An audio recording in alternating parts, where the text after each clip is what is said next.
Here we go now. Little shameless plug, no big deal. My quads are so big I can hardly get by this table. They call me Thunder Thighs, I don't know if you knew that, but it's a tough life, man. Well, hello there, everyone. Thank you for tuning in, listening, or watching episode 5 here of the Try to Health podcast with myself, Jack Cernett. Taylor motherfucking Smith. And he's lost all our listeners. I'm kidding. Yeah, and that's actually his real middle name. But Taylor Mofo Smith. Taylor Mofo. It's a very long acronym. You don't want to know. I wish that'd be a cool middle name. That'd be so cool. Somebody has that middle name. Someone's probably got that last name, Mofo, dude. Just somewhere in this world, there's probably a Mofo out there. Oh, Lord have mercy. So really quick today, just to lay down the foundation of this episode.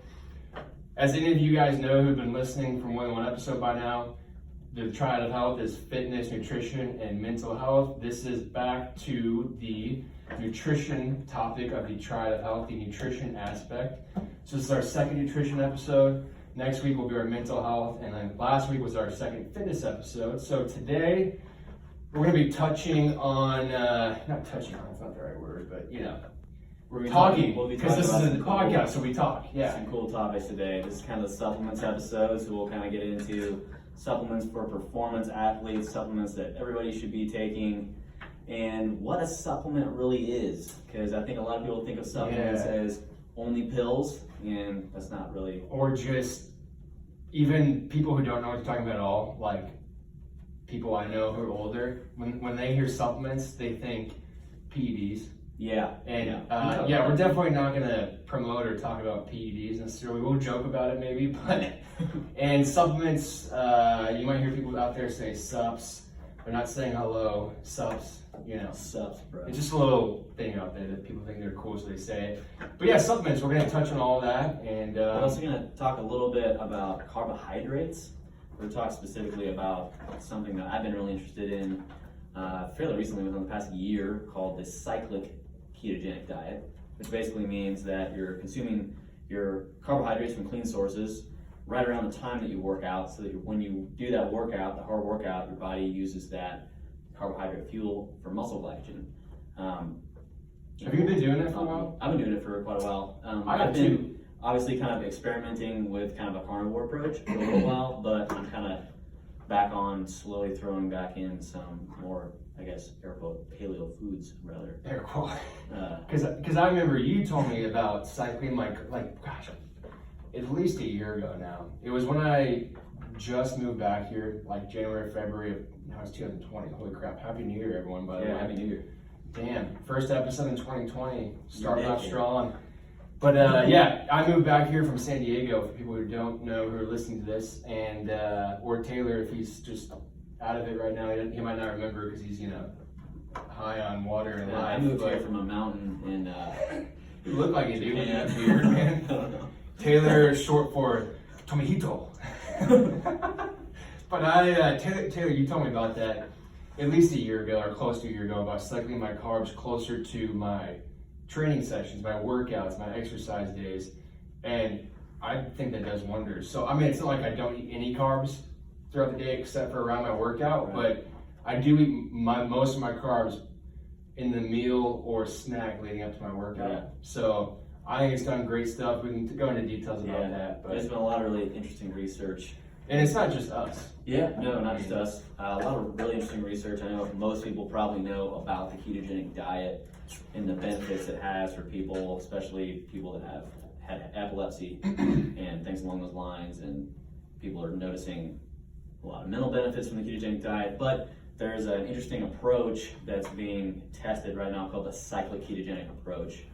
What we're talking about now. So we're consuming your carbohydrates right around your workout time, pre and post workout. Yeah, and I think the rest of the day, you're kind of, the rest of the day, you're kind of, the idea is that you'd be in ketosis the rest of the day, rather.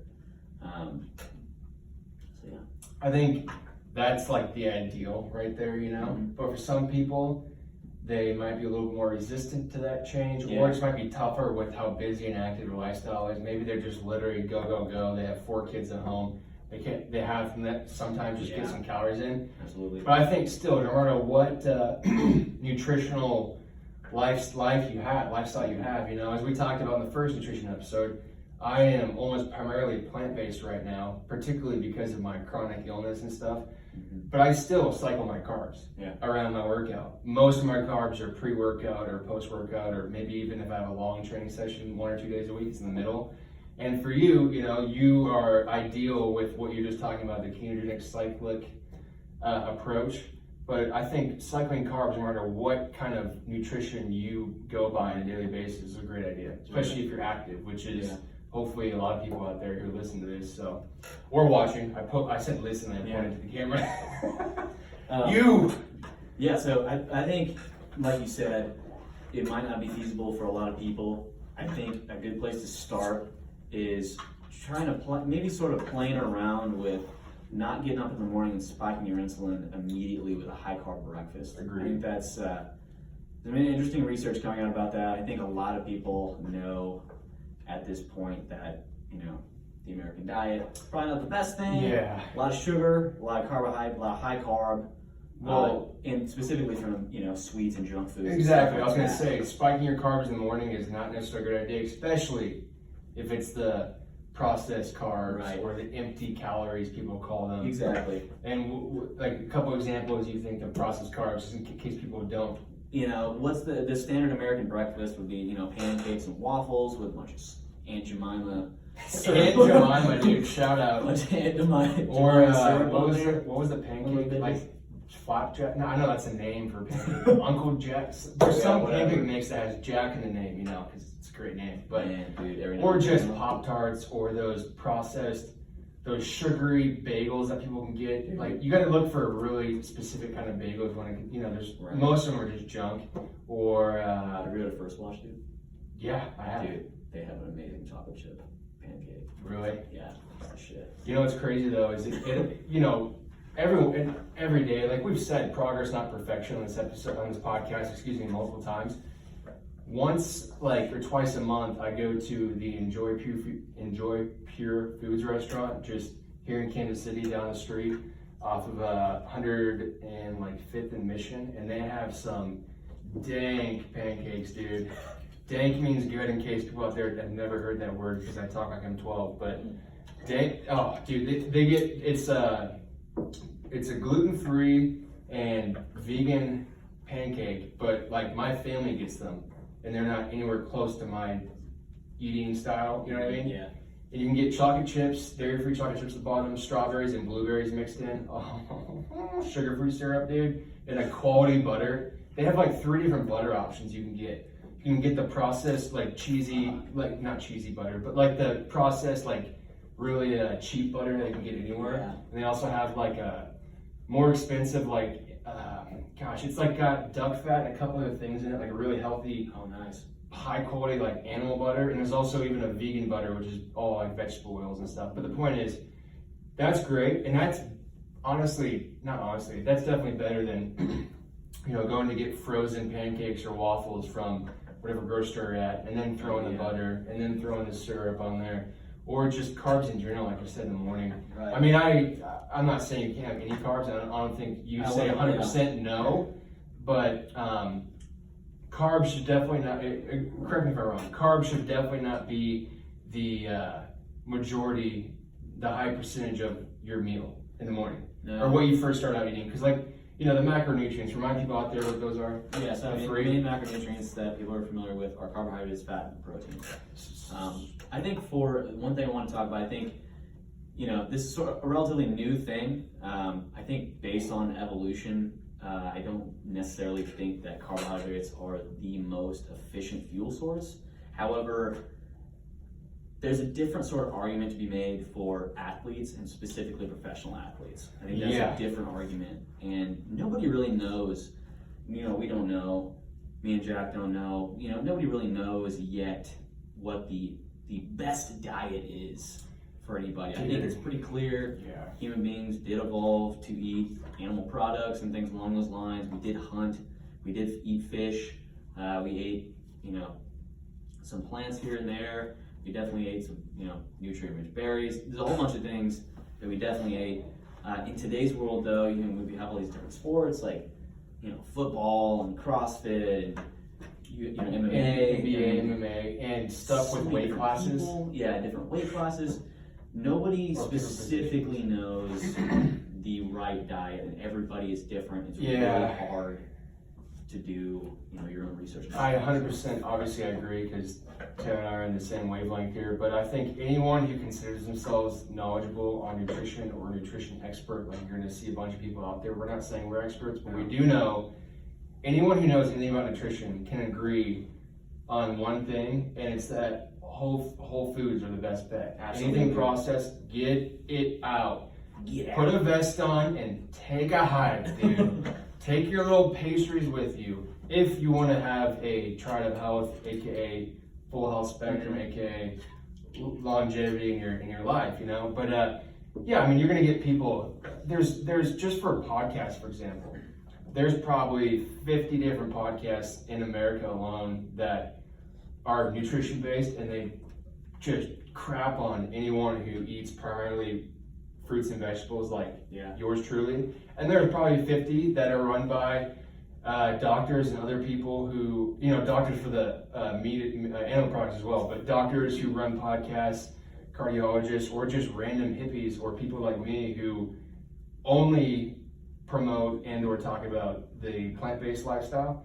So you're going to get so many disagreements, and it's almost becoming too political, in my opinion. Yeah, for sure. Meaning, how no one can agree on politics? Right. There's so much. I've literally talked to some people who I don't know very well, but I've met some people and talked to them, and they almost don't like me as much because I don't eat the same way they do. These people are really obsessed with health.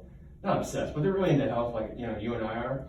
And when I tell them I'm eating a plant-based diet right now, and I have for probably 75% of the last 9 years, dude, it's just okay, so now I'm a bad person.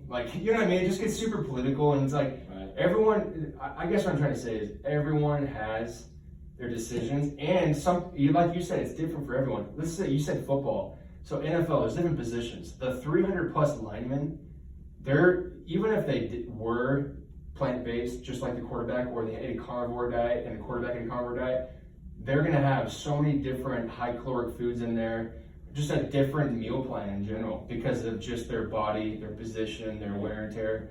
But someone who eats the way I eat right now, there's plenty of people who probably couldn't sustain on it or wouldn't like it, or maybe they're so super picky. Yeah. They don't like all the fruits and vegetables I could eat anything. And also, like I said, I'm kind of specific right now because I'm still overcoming a chronic illness, and even for someone who eats a carnivore-esque diet or maybe fruits and vegetables here and there and primarily high-quality meats, like my buddy Taylor here, not every human being on the planet would function efficiently on that, which is what you were saying, and I'm trying to reiterate is it's a little bit different, but I think we can all agree processed foods, fake sugars, supplements like we're talking about today. There's so many crappy supplements out there with fillers in it. Yeah. Just because a bottle or a powder or something you get at online or Vitamin Shop or GNC says it's got this, and this doesn't mean there's not other crap in there. Man, I want to dive into the supplements. Yeah, dude, because there's a couple supplements that Taylor and I have seen go off the market because they've been exposed. And I'm Jack 3D. Yeah, Jack 3D is a classic, hilarious one, but Killing people. literally, or busting people. They have PDs in there, and so athletes are getting busted. And, That's the thing. So I think a lot of people know that there's a lot of UFC fighters, a lot of athletes in general that have been tested by USADA, and they found trace picogram amounts of certain things like turinabol in their supplements. That's something you got to be careful too. If you're a professional athlete, you're going to get tested. You got to make sure that all your stuff's NSF certified and all that. That's exactly what I was trying to have you say is NSF. You want to explain to people what that means and why that's so important? Yeah. When they talk about supplements. NSF is like a third-party testing.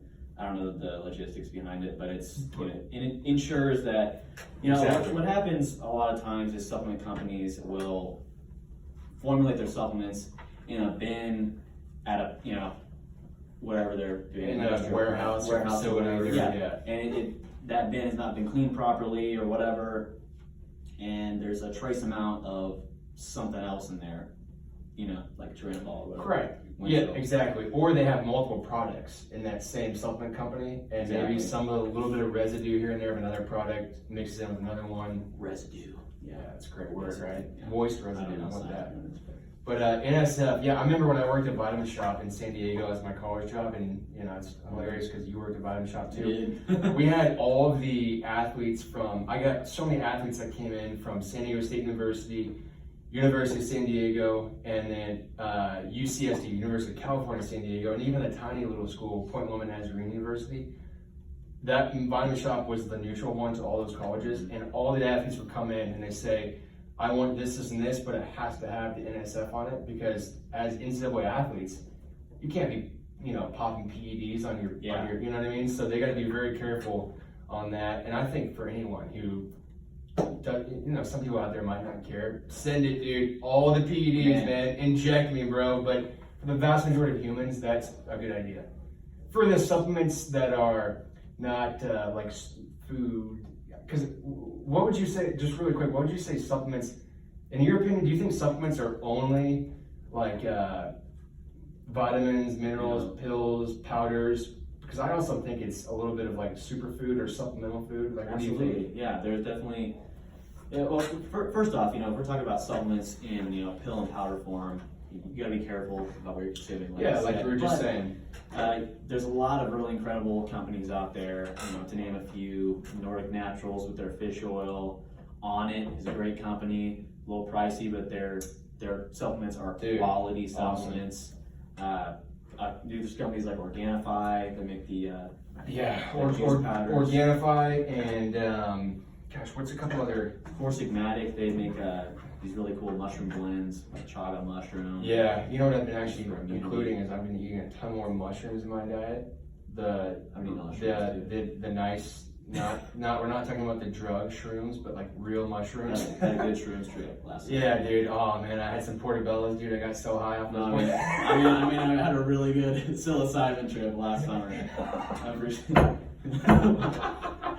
But yeah, I mean, there's also a couple of smaller companies that the typical American wouldn't know of, but they have little supplements. Like I was just telling Taylor about this company. I've lost the name because I just heard about it a couple of days ago from the holistic nutritionist who's helped me with overcome my chronic illness.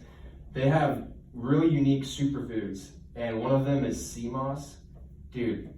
And people out there might think, oh, it's gross. Well, apparently I like everything, so I probably am not the good person talking about it, but the person who told me about it, my nutritionist, said she loves it. All of her clients use it. They don't notice it. They mix it in smoothies. I'll mix it in a smoothie. It has 92 of the 102 vitamins and minerals human beings need. But I consider that a supplement because it's just it supplements your main meals. You know, you add that into a meal. I think superfoods in general, or small, little, not even superfoods, because we can talk about that in another episode, what is a superfood, but yeah, I don't think supplements are only catered towards stuff that comes in a bag or a container or absolutely bottle. Not, no. So. A lot of great companies out there. Another one was Keon. Keon is legit. I still have I use their aminos before I work out.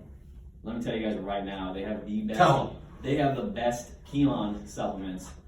It's called Get Keon is the website. They have the best, shout out to Keon, they have the best amino acid supplement on the planet. It's got a full amino acid profile, all the essential amino acids,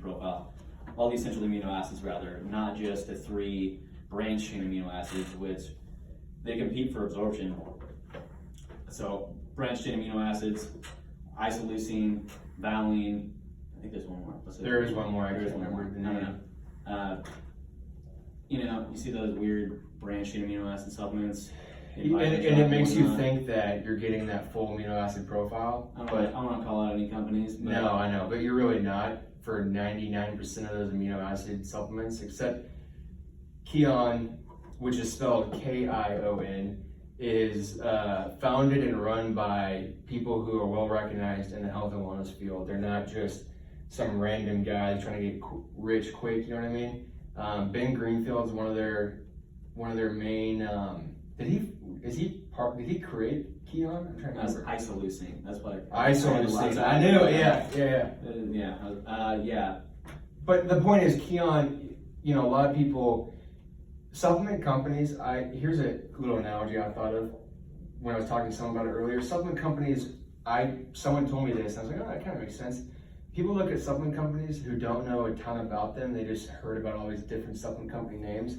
They look at those, they don't trust them, kind of like they don't trust charities. Yeah. A lot of charities, what you donate is not 100% going towards it. That's why I'm very particular about, whatever, like Charity Water is 100%, it's a foundation. I have a foundation through Charity Water, 100% of your donations go. But a lot of charities, it's not the case. Right. There's a lot of supplement, there's so many supplement companies out there and supplement and products out there.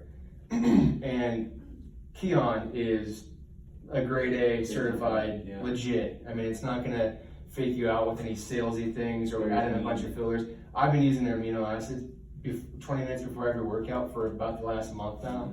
And a combination of that and, fasted cardio in the morning, good weight training, good nutrition and hydration. My muscle mass, I did a DEXA scan, like I've told you, I'm gonna do another one in like 6 months. Muscle mass has gone up, body fat percentage has gone down, body weight has gone up. For people who don't know, Jack used to be, what is your weight? What it was? Or 2017. Yeah, at September 2017, I was 265 pounds and 9% body fat. Like Jack. What was your power snatch? It's probably all I did weightlifting, like I think I mentioned this before. I did some competitive CrossFit stuff and competitive weightlifting. My best, so 260, I'm 6'5", so obviously 265 on you, it's gonna look a little different than me. But I still was, I had to get new clothes and everything. 265 pounds, 9% body fat. My best snatch was 310, my best power snatch was 295. My best power clean was 370. The deadlift was over 600 pounds. Back squat was 495. I was still close to 500. In fact, so I got sick on my birthday when the start of my chronic illness. 2 days later, I was supposed to retry my back squat PR, and I didn't. I was 5 pounds. That still frustrates me. But yeah, I went from 265 in September 2017. Flash forward to March of 2019, I was 180 pounds because of just being in the hospital and going through 12 surgeries and tons of different procedures and medicines. Now I'm back up to 225, which is great, awesome. And a lot of it has been, not a lot of it, I'd say probably, obviously I'm eating more calories, eating good food and stuff, but supplements have been a big part of my physique, getting it back to where it's comfortable for me. I felt my best physically, injury-wise. I wasn't having any injuries. I felt in the best shape of my life. When I was 250 to 265 was pushing it. It's a lot of weight to carry around. It's hard to maintain that. But if I can get up to 240 to 250, that's one of the best I feel. And supplements have been a big factor of that. Just with the Keon amino acids, I've gained 12 pounds in the last 2.5 months, and it's not been fat because my fat percentage has gone down. I'm at like 11% body fat now. And it's not just, I'm not going to say that's the golden ticket, but that's definitely a definite benefit of using high quality supplements. Yeah, I don't think there's a whole lot of other supplement or amino acid supplements out there like the Keon aminos. Yeah, I haven't heard of them. The Keon aminos is a full amino acid profile, and typically branch chains, they don't really get absorbed that well. It's very difficult. In the body. But anyways, I want to get back to, you had a question earlier about supplements being, not only in pill form, powder form. Yeah, so because when I hear the word supplement, now I have a different viewpoint on it because I've just learned and used them for so long, and I've learned from people who have way more experience and stuff. But when a listener, either experienced listener in the health and wellness field or someone who's new to it, supplements to me immediately, if I was like just hearing about it, I would think pills or powder. You think pre-workout, post-workout, pre-workout, post-workout protein. Shout out, bad necessarily. No way, Jose. No whey protein post-workout for me. But anyways, that's when I hear whey protein. Yeah, see, but that's the cool thing about Taylor and I is we come from different nutritional backgrounds. Exactly, and I think that's cool for any listener or viewer is we're not here with a super biased only animal product or only plant-based. Everyone else sucks. I don't hate any group of people. Exactly, we're on both ends of the spectrum. We agree on a ton on nutrition. There's also a couple of things that I decide not to consume that Taylor swears by, and the same with me. I swear by consuming a couple things, and Taylor finds it more beneficial for him, his body, and his lifestyle to omit the things that I, consume on a daily basis, some of the things, and then add in some of his own stuff that works for him. Totally fine. But let's talk about some things that I consider supplements that are not necessarily in pill form, but then we'll get into some of the pill form supplements that we take or have taken. Yeah, I think that'd be cool. I think that'd be cool to end this episode later on, whenever we wrap this up, is to talk about what we take. Yeah. And that just might be a cool little viewpoint of people. Just because when we say, we take supplements, that might be 10, that might be 1, that might be 20. So go ahead. So some things that I consider supplements for me, number 1 is sunlight, vitamin D, really important. It's hard to get if you live above like 37th parallel, I think. That's correct. Hemisphere. So supplementing with that in a pill form or liquid form is really important for those of you living in more of a northern latitude. Specifically, if you can, with vitamin K2, because that helps vitamin D3 get absorbed really well. So vitamin D for me from sunlight, especially in the summer, I'm looking forward to getting up in the morning, going for walks in the morning. This time of year it's brutal. Shirtless. I was just, I know, dude. Well, Taylor, I'm looking pale as shit right now. Dude, I'm practically not even full white right now. No, I'm kidding. I'm really pale too. The only time I take vitamin D supplement is in the wintertime. And I've been taking it also because I sat under fluorescent lights for 2 years.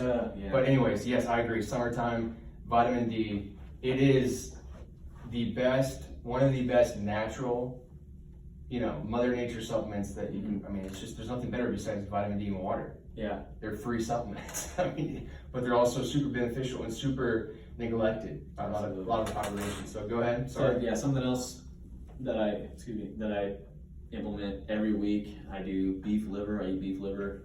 It doesn't taste the most amazing thing ever, but I put some Primal Kitchen steak sauce on it. Yeah, there's a lot of bland foods out there that are good for you, and it doesn't mean you can't season them.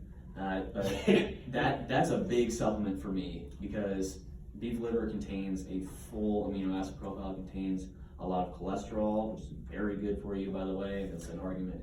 It depends on discussion for a different. Yeah, different. Because there's also a couple different cholesterol. It's hard to explain. Cholesterol from meat and stuff like beef liver. It's not going to affect your vein and artery health and stuff. But when it comes to other kinds, go ahead. But where do you get your beef liver? I just go to for people who might who will start doing that. I go to the supermarket. Is it you get it frozen? I do get it frozen. Yeah, so I feel like most any supermarket has it. Even our local Price Chopper Hy-Vee, they have it hidden in some of their smaller frozen sections. Yeah.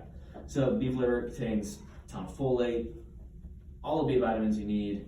Contains cholesterol, protein, iron, all that stuff. I love that. I supplement with wild salmon at least a couple times a week. The omega-3s, I like to get omega-3. And salmon actually does have some vitamin D in it as well. Not anything compared to what we get from the sun. I think it's interesting. So Taylor, you've been saying I supplement with, and I think that's a good point because also bone broth.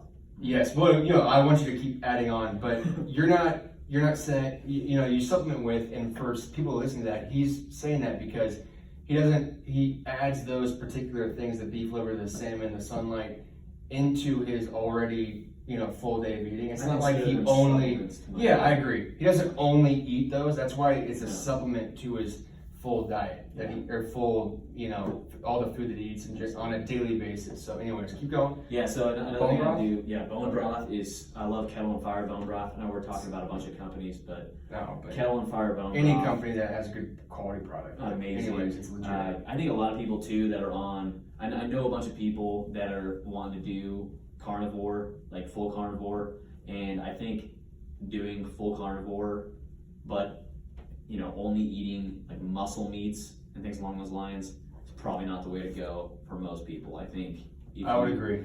You need nutrients found in connective tissue and organs that you're just not going to get from a ribeye. You're going to do yourself a disservice. Anyways, for all those people looking at our beautiful faces right now in the video, we're just transitioning to the next. Not let us record a full hour. Yeah, so we're transitioning to the second 30-minute recording, starting now, pretty much. So you need nutrients like glycine and collagen, collagen powder. I did that post-surgery, yeah. Great supplement, but bone broth contains a lot of collagen, natural collagen, which is great for your joints and connective tissue. So yeah, those are my main, I guess, food and environmental-based supplements. I like that. So maybe we stopped that recording. Hold that. I think the computer just took 24 seconds. So go back to record. Maybe the mouse accidentally hit it or something.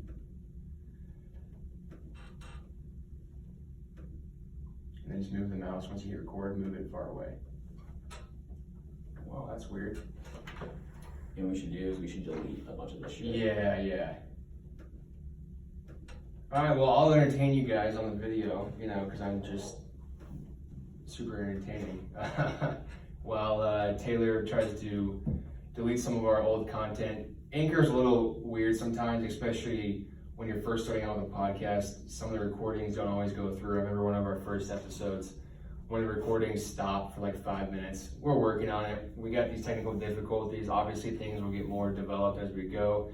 Like I said last week, we're soon, like this week, I'm gonna go and we're gonna get a banner with our logo on it, Try and Help Podcast, to put down here so you don't see our beautiful legs. We might even put something up on this whiteboard. I think Taylor and I talked about we're gonna want to get at least 3 episodes per subject of the triad of health. So there's the fitness, nutrition, and mental health. So those 3 triads, 3 parts of the triad. We're gonna want to get 3 episodes per subject, so per fitness, per nutrition, per mental health. So that's 12 total episodes, and then we're gonna try to start having some guests on. We will. Either after the 12th episode or sooner rather than later. There's tons of cool, very interesting guests we can have on here in studio from the Kansas City area, which is great. One thing that I'm gonna talk about on the, once we get the recording going again, one thing I'm gonna talk about is, Taylor was just talking about, it's not necessarily the carnivore diet and eating only, what'd you say, only muscle meats? Yeah. And it's funny because I was just on YouTube earlier uploading a video, and one of the first suggested videos was from Tom Billy, who's the founder of. So you need nutrients like. That's weird.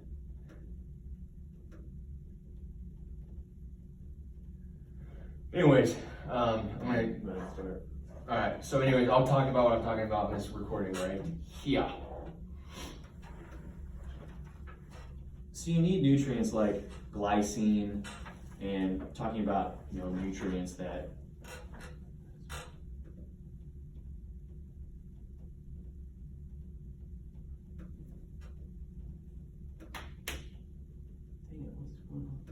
it was working. I don't know.